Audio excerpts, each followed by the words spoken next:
अगर 4 भाइयों में 3 भाई रोजगार से हैं, 1 भाई बेरोजगार है, तो वो मिलकर उसका ध्यान रखते हैं।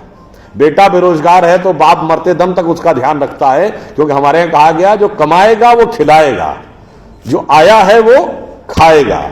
अरे भाई, आप तो सिर्फ आदमी तक रहे। हमारी ये सोच इतनी व्यापक थी। मैंने कहा ना, झूठ के पुलंदे कैसे रखे गए। अगर आप लोगों से बहुत को ध्यान हो तो जब पितृपक्ष आता है, श्राद्ध पक्ष, जिसमें पूर्वजों के लिए किया जाता है, तो उस दिन, जिस दिन आप अपने पूर्वजों का तर्पण करते हैं, उस दिन क्या होता है, 3 खाने के हिस्से निकाल के रखे जाते हैं। किसके लिए? एक कुत्ते के लिए, एक कौवे के लिए और एक गाय के लिए। क्यों? हमारे यहां गाय देवतुल्य पशु माना गया है, हाईएस्ट पेडेस्टल पे है। कुत्ते को शमशान का के देवता भैरव का वाहन माना गया है, एंड ऑफ द लाइफ की तरफ दर्शाता है। और कौवा उस प्रकार की श्रेणी का जंतु है जो कि तमाम गंदगियों को साफ करता है। यानी हम सिंबॉलिकली ये कह रहे हैं कि अगर भगवान ने हमको सबसे developed creature of the earth और ऑफ द यूनिवर्स बनाया है, तो लोएस्ट से लेके हाईएस्ट तक हर आदमी का ख्याल रखना हमारा कर्तव्य है, हर जीव जंतु का ख्याल रखना हमारा कर्तव्य है। वो वहां तक पहुंचे नहीं पहुंचे। इसीलिए मैं कहता हूं कि सिस्टमेटिकली बैठकर आप लोगों के दिमागों में, हम लोगों के दिमागों में 2-2, 3-3 पीढ़ी से ऐसी चीजें बैठाई गई जिसके ठीक उलट थी। 1-2 उदाहरण और दूंगा। जैसा अब ये भी ममता जी ने बोला फिल्मों के बारे में, फिल्मों में भी आपने देखा, जैसे उन्होंने बताया, एक ऐसा सीरियलों में कैरेक्टर होगा। अब मैं एक दूसरी बात की तरफ आता हूं। आपने जितनी हिंदी फिल्में देखी होंगी, भाई मैंने तो हिंदी और इंग्लिश के अलावा नहीं देखी, एक आधा उर्दू की फिल्म ही देखी है, अन्य भाषाओं की तो फिल्में मैंने देखी नहीं है। मगर हर हिंदी फिल्म में शुद्ध हिंदी बोलने वाला कैरेक्टर या तो विलेन होगा या कॉमेडियन होगा। ये धीरे धीरे हमारे दिमाग में बैठ गया। हीरो क्या बोलेगा? 60, 70 और 80 के दशक तक उर्दू मिक्स्ड हिंदी बोलता था, पिछले 20 साल से इंग्लिश मिक्स्ड हिंदी बोलेगा। आप सबने वो गाना सुना होगा, विनोद खन्ना जी जिनकी डेथ हो गई, एक उनके ऊपर है जिसको कॉमेडियन गाना माना जाता है, प्रिय प्राणेश्वरी यदि आप हमें आदेश करें तो प्रेम का हम श्री गणेश करें। ये गाना क्या माना जाता था? कॉमेडी का। और एग्जैक्टली यही गाना, यही वर्ड्स का गाना, इब्तिदाई इश्क में हम सारी रात जागे अल्लाह जाने क्या होगा आगे, यह है अच्छा गाना। और इतना ही नहीं, जी हाल मुस्किन मुगम्बु रंजिश बहार हिजरा में सारा दिल है, इसमें दिल के अलावा कुछ समझ में आया नहीं।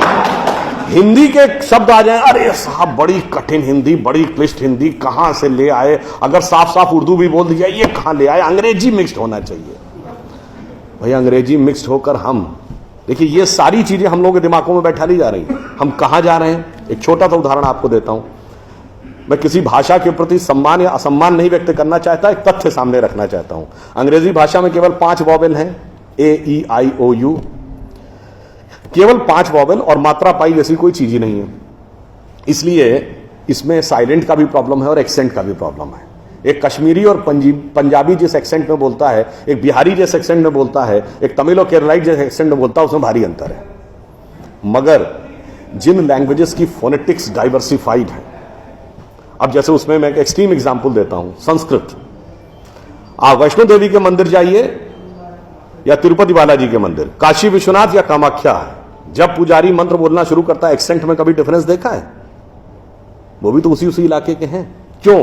क्योंकि आपकी लैंग्वेज की फोनेटिक्स डेवलप्ड है, साइंटिफिक है। उदाहरण के लिए, आप सब ने कभी ध्यान दिया हो या ना दिया हो, हिंदी में कहते हैं ना काखा गाघा अंगा, का जब बोलते हैं तो जबान कहां लगती है? फिर खा में और पीछे, गा में और पीछे, घा में और पीछे, जब अंगा बोलते हैं तो गले से निकलता है। The entire phonetics is designed as per the contour of your vocal cord. एक प्रकार के शब्द एक साथ, तथ दध ना सब दांत से अंतर है, पफ पफ मा सब होठ से। इतना डेवलप्ड, इतना साइंटिफिक इंस्ट्रूमेंट हमारे पास, और हमें समझाया जा रहा है कि नहीं ये छोड़ दो, ये तो वैसी बात हो गई कि हमारे पास स्मार्टफोन है। मगर दुनिया जो है वो पुराना वाला जो नोकिया हम यूज करते थे उसके पीछे भाग रही है। तो नहीं जी, हम तो उसी के साथ चलेंगे।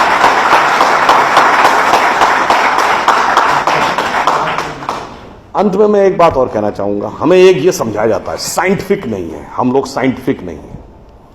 साइंटिफिक एटीट्यूड से चलना चाहिए। मान लिया साहब, बिल्कुल साइंटिफिक एटीट्यूड से चलना चाहिए।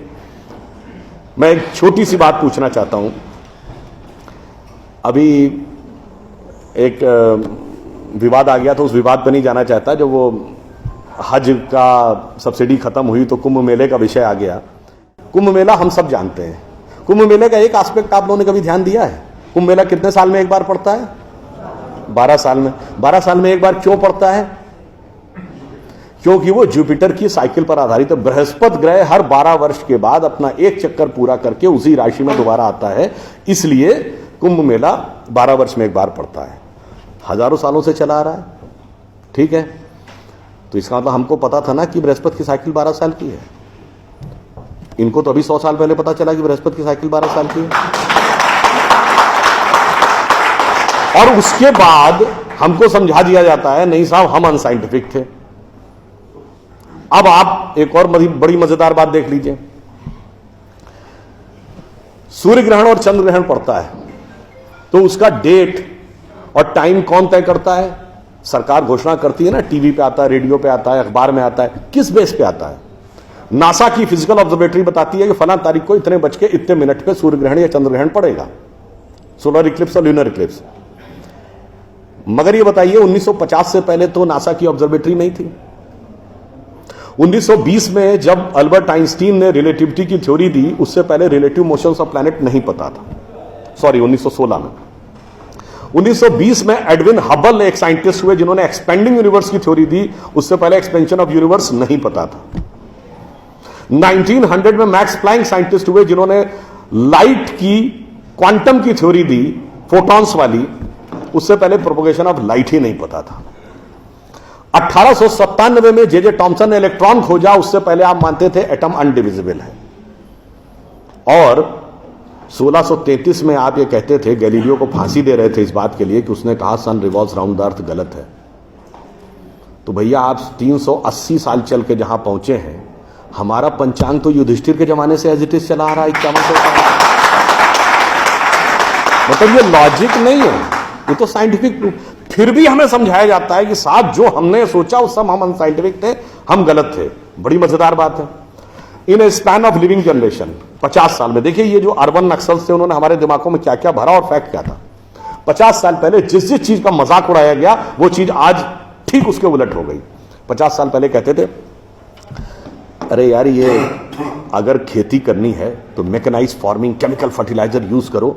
गाय के गोबर से कोई खेती होती है? आदमी चांद पे पहुंच गया, तुम गाय के गोबर पे पड़े हो। आज नहीं, ऑर्गेनिक फार्मिंग की तरफ जाओ। 50 साल पहले क्या कहते थे? अरे भाई ये जड़ी बूटियों फल पत्ती खाने से कोई इलाज होता है? नीम हकीम खतरा है जान। खाना है तो नई दवाएं खाओ, क्लोसिन, मेटासिन, टेरामाइसिन। आज आप क्या कहते हैं? नहीं, केमिकल नहीं, हर्बल मेडिसिन की तरफ जाओ। ठीक, आज से केवल 50 साल पहले आप ये कहते थे, जब हम कहते थे पेड़ों की रक्षा करो, जंगल की रक्षा करो, पहाड़ की रक्षा करो, कहते थे this is the reminiscence of a primitive tribal civilisation. आज 1992 के रियो डी जेनेरो से लेकर 2009 के कोपेनहेगन से लेकर 2016 के पेरिस तक आप कहते हैं नेचर फ्रेंडली डेवलपमेंट करो। भैया सब कुछ उलटता जा रहा है। जो हमने कहा, जिसका आपने मजाक उड़ाया, वो सब कुछ सही होता जा रहा। अब मैं एक और बात कहूंगा जिसका कि बहुत मजाक उड़ाया गया, शायद हम लोग कभी ध्यान नहीं देते। भारत में यह कहा जाता था कि ज्ञान प्राप्त करना है तो ध्यान लगाओ। संत महात्मा जाके गुफा में ध्यान लगाते थे, पीर फकीर जाके कहते थे इल्हाम हो जाएगा। लोग कहते थे क्या बेवकूफ है, हाउ इज इट पॉसिबल? ऐसा कहीं हो सकता है क्या कि जाके ध्यान लगाया और ज्ञान प्राप्त हो गया? If you want to attain knowledge you must outreach, understand the things, meet the people, visit the place, like what Darwin has done. अब 50 साल बाद मैं आपसे पूछता हूं, आपको न्यूयॉर्क टाइम्स अखबार पढ़ना है तो दो रास्ते हैं। एक, यहां से दिल्ली से न्यूयॉर्क की फ्लाइट पकड़िए, 16 से 22 घंटे लगेंगे डिपेंडिंग अपॉन योर फ्लाइट, और आज का अखबार कल पढ़िए। और दूसरा है कि मोबाइल पे डाउनलोड करिए खट से और पढ़ लीजिए। क्यों? आपके हाथ में डिवाइस है, जिसने डिवाइस बनाई उसने सॉफ्टवेयर भी बनाया है, और जिसने सॉफ्टवेयर बनाया उसने सपोर्टिंग नेटवर्क भी बनाया है। उसी ढंग से हमारा शरीर एक डिवाइस है, तो इसके अंदर मन, बुद्धि, चित्त, अहंकार और कॉन्शियसनेस एक सॉफ्टवेयर है और उसका कनेक्टिंग नेटवर्क भी है। बस नेटवर्क से कनेक्ट होना है और सब डाउनलोड है। और अंत में मैं एक उदाहरण दूंगा। सब कुछ कहा जाता था कि पैसे के कारण शोषण हुआ, इसलिए खड़े हो जाओ, लोगों के साथ भिड़ जाओ। हमारे यहां परंपरा में त्याग का महत्व था। हम आपसे पूछें, दो राजा बताइए जो सबसे बड़े महान माने गए भारतीय संस्कृति में, राजा राम और राजा हरिश्चंद्र। दोनों इसलिए कि त्याग किया, इसलिए नहीं कि बड़ा बड़ा इलाका अलेक्जेंडर द ग्रेट की तरह कब्जा कर लिया। अब मैं एक आपको उदाहरण देता हूं, वो त्याग कैसे समाज में रचा बसा था। हमारे पूज्य संतों में से एक हुए संत रविदास, काशी के रहने वाले थे। उनके पास भगवान राम की एक मूर्ति थी। काशी नरेश उनके पास गए, कहा जाता था इतनी सिद्ध मूर्ति है, आप कृपया इसे मुझे दे दीजिए। ऐसी मूर्ति राजा के पास होनी चाहिए राजभवन में, ना कि इसमें मैं इस मूर्ति के वेट का 10 गुना सोना आपको दे दूंगा। उन्होंने मना कर दिया। उन्होंने कहा जी इसके वेट का 100 गुना सोना दे दूंगा। उन्होंने मना कर दिया। तो राजा को थोड़ा क्रोध आ गया। उसने कहा ऐसा है रैदास जी, आज जिस झोपड़ी में रह रहे हैं इसमें जितना सोना आ सकता हो नीचे से ऊपर तक उतना भर लीजिए, उतना मैं आपको देने को तैयार हूं। तो एक बार उनकी पत्नी का मन आया कि भाई ऐसा बढ़िया ऑफर नहीं मिलेगा, अब हमें इस पर विचार कर लेना चाहिए। रैदास ने क्या जवाब दिया? एक मोरो राम नाम धन, एक मोरी आशा, ऊ धन आई है ई चले गई हैं, ना चाहे भगत रैदासा। मना कर दिया। रैदास जी क्या थे? वो जूते बनाते थे, आज की परिभाषा के अनुसार दलित थे। अब आप आइए, संत कबीर जुलाहा थे, आज की परिभाषा के अनुसार ओबीसी। जब उन्होंने, उनके बेटे ने भगवान के भजन के बजाय पैसा कमाना शुरू किया तो कबीर ने क्या कहा? उनके बेटे का नाम था कमाल। उन्होंने कहा बूढ़ा वंश कबीर का, उपजा पूत कमाल, और हरि का भजना छोड़ के घर ले आया माल। यानी उन्होंने उसको डिस्कार्ड किया। आप त्याग में रह के दिखाएंगे। अब आप आइए, मीराबाई राज परिवार की थी आज के हिसाब से, फॉरवर्ड। और उन्होंने क्या कहा? पायो जी मैंने राम रतन धन पायो, और जन्म जन्म की पूंजी पाई बाकी सबे लुटायो। उन्होंने भी पैसे की तरफ नहीं रहा। और अंत में ये सब एक ही कंटेम्परेरी है, तुलसीदास जिन्होंने रामचरितमानस लिखी, वो ब्राह्मण थे, फॉरवर्ड आज के जमाने के हिसाब से। कहा जाता अकबर उनके पास गए। अकबर ने कहा कि आप हमारे दरबार में आकर स्थान ग्रहण करिए, हम आपको 60,000 की मनसबदारी देंगे। उस जमाने में मनसबदारी एक रैंक होती थी।